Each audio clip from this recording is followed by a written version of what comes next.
This is the Classical Republican reading Isaiah Berlin's Two Concepts on Liberty, Part 5, The Temple of Sarastro. Those who believed in freedom as rational self-direction were bound, sooner or later, to consider how this was to be applied not merely to a man's inner life, but to his relations with other members of his society. Even the most individualistic among them, and Rousseau, Kant, and Fichte, certainly began as individualists, came at some point to ask themselves whether a rational life, not only for the individual, but also for society, was possible, and if so, how it was to be achieved. I wish to be free, to live as my rational will, my real self, commands. But so must others be. How am I to avoid collisions with their wills? Where is the frontier that lies between my rationally determined rights and the identical rights of others? For if I am rational, I cannot deny that what is right for me must, for the same reasons, be right for others who are rational like me. A rational or free state would be a state governed by such laws all rational men would freely accept. That is to say, such laws as they would themselves have enacted had they been asked what as rational beings they demanded. Hence, the frontiers would be such as all rational men would consider to be the right frontiers for rational beings. But who, in fact, was to determine what these frontiers were? Thinkers of this type argued that if moral and political problems were genuine, as surely they were, they must in principle be soluble. That is to say, there must exist one and only one true solution to any problem. All truths could in principle be discovered by any rational thinker and demonstrated so clearly that all other rational men could not but accept them. Indeed, this was already, to a large extent, the case in the new natural sciences. On this assumption, the problem of political liberty was soluble by establishing a just order that would give to each man all the freedom to which a rational being was entitled. My claim to unfettered freedom can prima facie at times not be reconciled with your equally unqualified claim. But the rational solution of one problem cannot collide with the equally true solution of another. For two truths cannot logically be incompatible. Therefore, a just order must in principle be discoverable, an order of which the rules make possible correct solutions to all possible problems that could arise in it. This ideal, harmonious state of affairs was sometimes imagined as a Garden of Eden before the fall of man, from which we were expelled, but for which we were still filled with longing, or as a golden age still before us, in which men, having become rational, will no longer be other-directed, nor alienate or frustrate one another.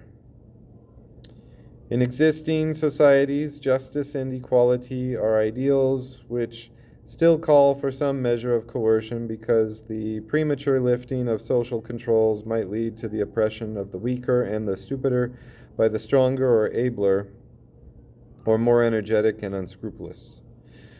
But it is only irrationality on the part of men, according to this doctrine, that leads them to wish to oppress or exploit or humiliate one another. Rational men will respect the principle of reason in each other, and lack all desire to fight or dominate one another. The desire to dominate is itself a symptom of irrationality, and can be explained and cured by rational methods. Spinoza offers one kind of explanation and remedy, Hegel another, Marx a third. Some of these theories may, perhaps to some degree, supplement each other.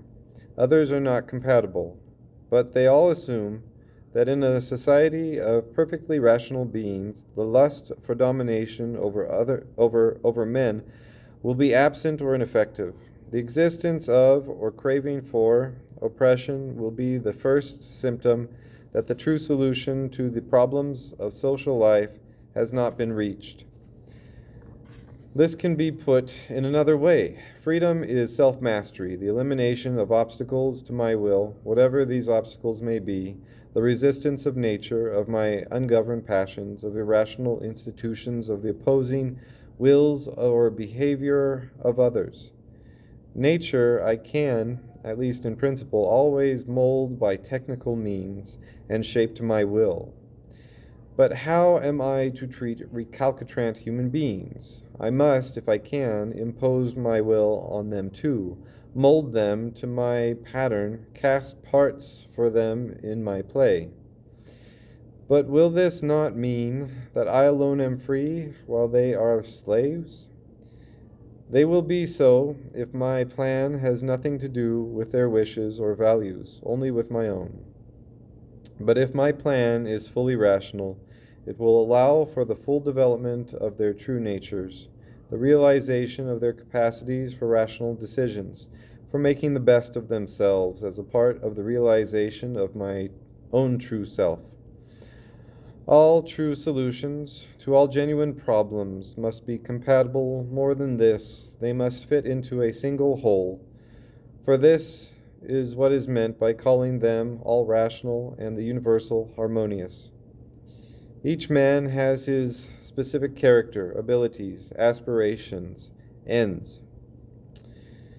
If I grasp both what these ends and nature are, and how they all relate to one another, I can, at least in principle, if I have the knowledge and the strength, satisfy them all, so long as the nature of the purposes in question are rational.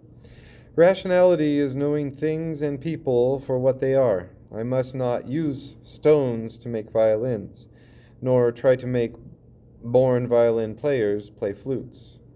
If the universe is governed by reason, then there will be no need for coercion. A correctly planned life for all will coincide with full freedom. Freedom of rational self-direction for all. This will be so if, and only if, the plan is the true plan, the one unique pattern, which alone fulfills the claims of reason. Its laws will be the rules which reason prescribes. They will only seem irksome to those whose reason is dormant, who do not understand the true needs of their own real selves, so long as each player recognizes and plays the part set him by reason. The faculty that understands his true nature and discerns his true ends, there can be no conflict. Each man will be a liberated, self-directed actor in the cosmic drama. Thus Spinoza tells us that children, although they are coerced, are not slaves, because they obey orders given in their own interests, and that the subject of a true commonwealth is no slave, because the common interests must include his own. Similarly, Locke says, where there is no law, there is no freedom, because rational laws are directions to a man's proper interests or general good, and adds that since such laws are what hedges us from bogs and principles, they ill deserve the name of confinement, and speaks of desires to escape from such laws as being irrational forms of license, as brutish, and so on. Montesquieu, forgetting his liberal moments, speaks of political liberty as being not permission to do what we want, or even what the law allows, but only the power of doing what we ought to will, which Kant virtually repeats. Burke proclaims the individual's right to be restrained in his own interests, because the presumed consent of every rational creature is in unison with the predisposed order of things. The common assumption of these thinkers and of many schoolmen before them and Jacobin and communist after them is that the rational ends of our true natures must coincide or be made to coincide. However violently our putti, ignorant, desire-ridden, passionate, empirical selves may cry out against this process. Freedom is not freedom to do what is irrational or stupid or wrong. To force empirical slaves into the tight pattern is no tyranny but liberation. Rousseau tells me that if I freely surrender all the parts of my life to society, I create an entity which, because it has been built by an equality of sacrifice of all its members, cannot wish to hurt any one of them. In such a society, we are informed, it can be nobody's interest to damage anyone else. In giving myself to all, I give myself to none, and get back as much as I lose, with enough new force to preserve my new gains. Kant tells us that when the individual has entirely abandoned his wild, lawless freedom to find it again, unimpaired, in a state of dependence according to law, that alone is true freedom. For this dependence is the work for my own will acting as a lawgiver. Liberty, so far from being incompatible with authority, becomes virtually identical with it. This is the thought and language of all the declarations of the rights of man in the 18th century, and of all those who look upon society as a design constructed according to the rational laws of the wise lawgiver, or of nature, or of history, or of the Supreme Being. Bentham, almost alone, doggedly went on repeating that the business of law was not to liberate, but to restrain. Every law is an infraction of liberty, even if such infraction leads to an increase of the sum of liberty. If the underlying assumptions had been correct, if the method of solving such problems resembled the way in which solutions to the problems of the natural sciences are found, and if reason were what rationalists said that it was, all this would perhaps follow. In the ideal case, liberty coincides with law,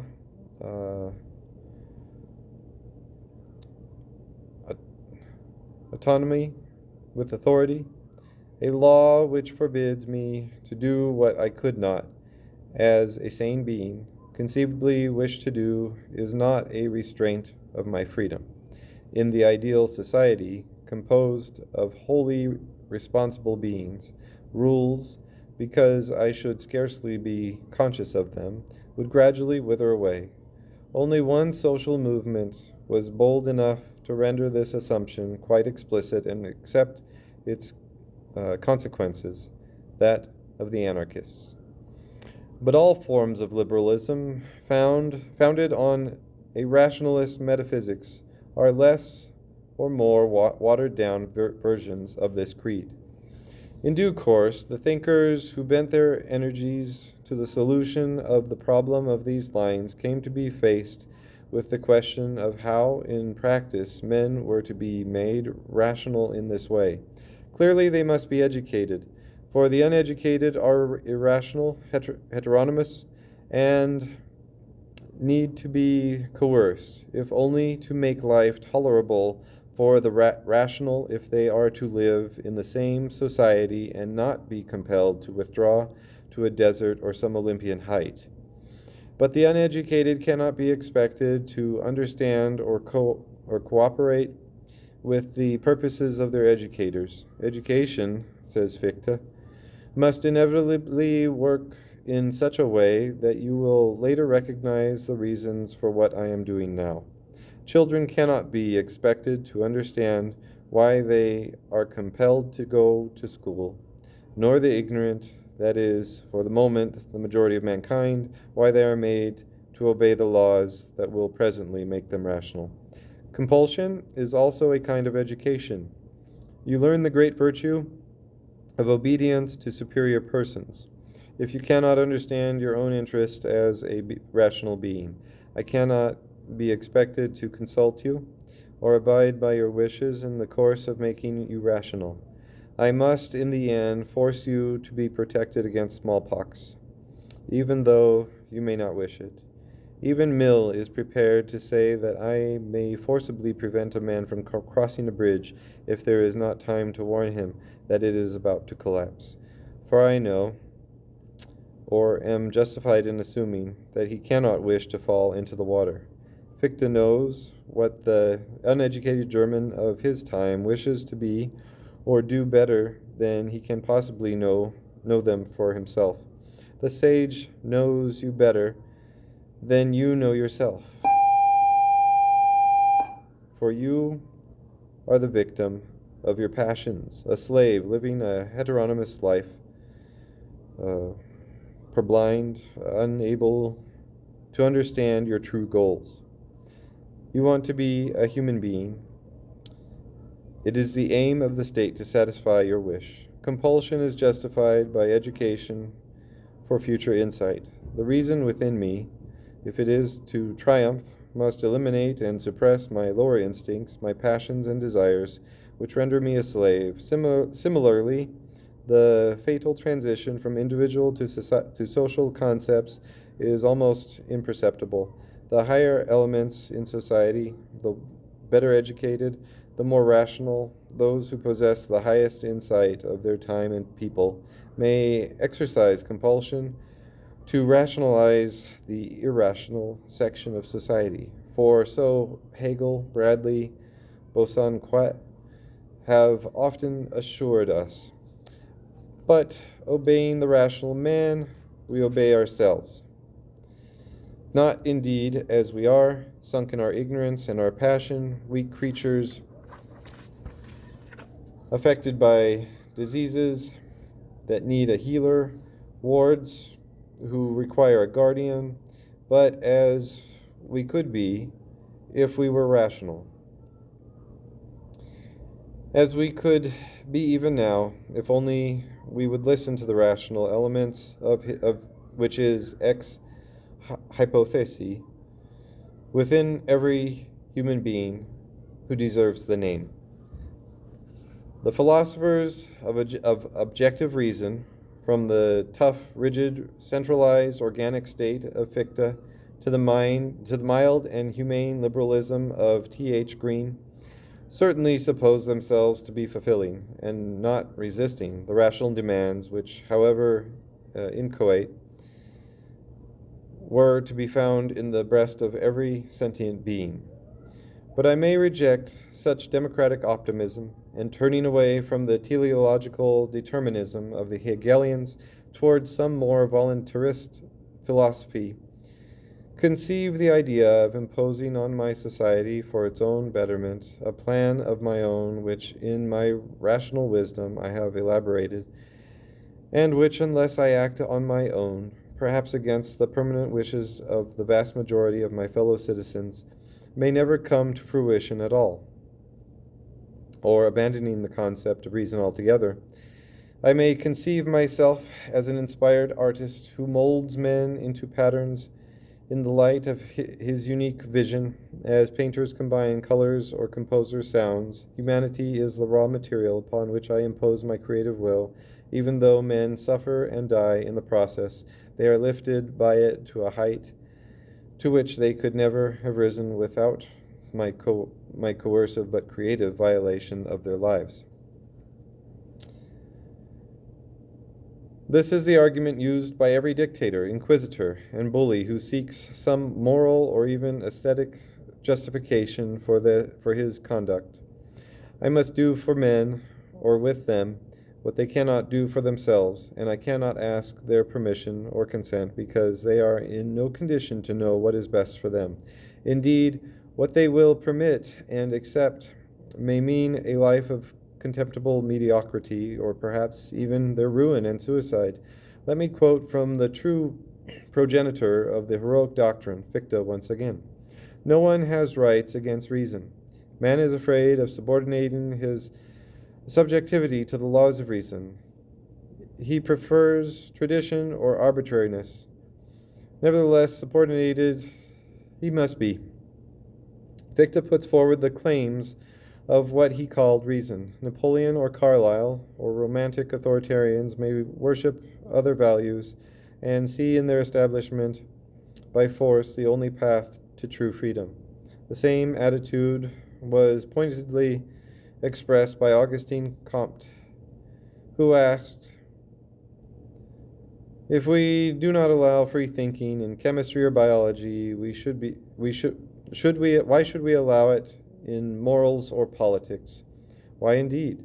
If it makes sense to speak of political truths, assertions of social ends which all men, because they are men, must, once they are discovered, agree to be such, and if, as Comte believes, scientific method will in due course reveal them, then what cause is there for freedom of opinion or action, at least as an end in itself, and not merely as a stimulating intellectual climate, either for individuals or for groups?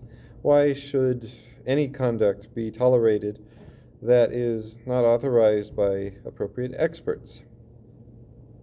Comte put bluntly what had been implicit in the rationalist theory of politics from its ancient Greek beginnings. There can, in principle, be only one correct way of life. The wise lead it spontaneously, and that is why they are called wise. The unwise must be dragged towards it by all the social means in power of the wise. For why should demonstrable error be suffered to survive and breed? The immature and untutored must be made to say to themselves, "Only the truth liberates, and the only way in which I can learn the truth is by doing blindly today what you, who know it, order me or coerce me to do, in the certain knowledge that only thus will I arrive at your clear vision and be free like you." We have wandered indeed from our liberal beginnings. This argument employed by Fichte is in his latest phase, and after him by other defenders of authority, from Victorian schoolmasters and the colonial administrators to the latest nationalist or communist dictator, is precisely what the Stoic and Kantian morality protest against most bitterly, in the name of the reason of the free individual following his own inner light. In this way, the rationalist argument, with its assumption of the single true solution, has led by steps which, if not logically valid, are historically and psychologically intelligible. From an ethical doctrine of individual responsibility and individual self-perfection to an authoritarian state obedient to the directives of an elite of Platonic guardians. What can have led to so strange a reversal, the transformation of Kant's severe individualism into something close to a pure totalitarian doctrine on the part of thinkers, some of whom claimed to be his disciples? This question is not of merely historical interest, for not a few contemporary liberals have gone through the same peculiar evolution. It is true that Kant insisted, following Rousseau, that a capacity for rational self-direction belonged to all men, that there could be no experts in more matters, since morality was a matter not of specialized knowledge, as the utilitarians and philosophers had maintained, but of the correct use of a universal human faculty, and consequently that what made men free was not acting in certain self-improving ways which they could be coerced to do, but knowing why they ought to do so, which nobody could do for or on behalf of anyone else. But even Kant, when he came to deal with the political issues, conceded that no law, provided that it was such that I should, if I were asked, approve it as a rational being, could possibly deprive me of any portion of my rational freedom. With this, the door was opened wide to the rule of experts. I cannot consult all men about all enactments all the time. The government cannot be a continuous plebiscite. Moreover, some men are not as well attuned to the voice of their own reason as others. Some seem singularly deaf. If I am a legislator or a ruler, I must assume that if the law I impose is rational, and I can only consult my own reason, it will automatically be approved by all the members of my society so far as they are rational beings. For if they disapprove, they must pro tanto be irrational. Then they will need to be repressed by reason. Whether their own or mine cannot matter, for the pronouncements of reason must be the same in all minds. I issue my orders, and if you resist, take it upon myself to repress the irrational element in you which opposes reason. My task would be easier if you repressed it yourself. I try to educate you to do so, but I am responsible for public welfare. I cannot wait until all men are wholly rational. Kant may protest that the essence of the subject's freedom is that he, and he alone, has given himself the order to obey. But this is a counsel of perfection. If you fail to discipline yourself, I must do so for you, and you cannot complain of lack of freedom, for the fact that Kant's rational judge has sent you to prison is evidence that you have not listened to your own inner reason, that, like a child, a savage, an idiot, you are not ripe for self-direction or permanently incapable of it. If this leads to despotism, albeit in the best or the wisest, to Sarastro's temple in the magic flute, but still despotism, which turns out to be identical with freedom, can it be that there is something amiss in the premise of the argument, that the basic assumptions are themselves somewhat at fault? Let me state them once more. First, that all men have one true purpose, and one only, that of the rational self-direction. Second, that the ends of all rational beings must of necessity fit into a single universal harmonious pattern, which some men may be able to discern more clearly than others. Third, that all conflict and consequently all tragedy is due solely to the clash of reason with the irrational or the insufficiently rational. The immature and undeveloped elements in life, whether individual or communal, and that such clashes are in principle avoidable and for wholly rational beings impossible.